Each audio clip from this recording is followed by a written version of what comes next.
એને કહેવાય મારા દેવના ભુવાજી.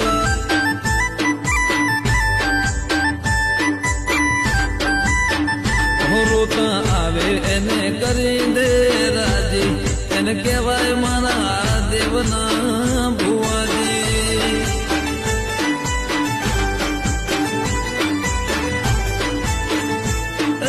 ધારાસભ્ય હોય કે સંસદની ગાદી, અને ધારાસભ્ય હોય કે સંસદની ગાદી, સૌથી મોટી છે દેવની ગાદી, એને કહેવાય મારા દેવના ભુવાજી.